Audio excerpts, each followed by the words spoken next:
దీక్ష అన్నప్పుడు ఎంత నిష్టగా ఉండాలి? అసలు దీక్ష అన్నప్పుడు ఏం జేయాల? దీక్షలో అంటే మేము ఎవ్రీ ఇయర్ మేమేం చేస్తామంటే మార్నింగ్ లేవగానే ఇంట్లో పూజ చేస్తాం.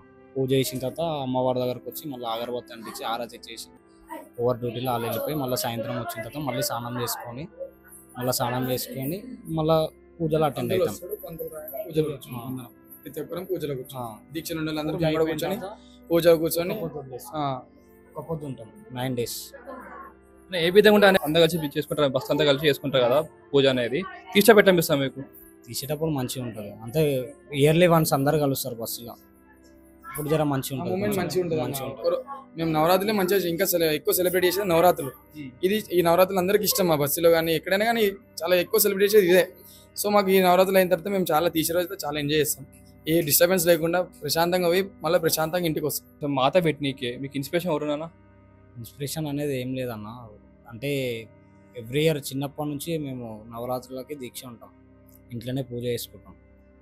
అయితే ఏమైందంటే అందరం కలిసి మాట్లాడుకున్నాం, మనం కూడా దుర్గామాత పెడదామని చెప్పి. మా అన్న వాళ్ళు ఉన్నారు, మొత్తం అందరు పెద్దోళ్ళు ఉన్నారు. వేరే దగ్గరికి వెళ్ళి దీక్ష ఎందుకు చేసుకోవడము అని చెప్పి అన్న వాళ్ళు కూడా కొంచెం సపోర్ట్ చేసిరు మనకి.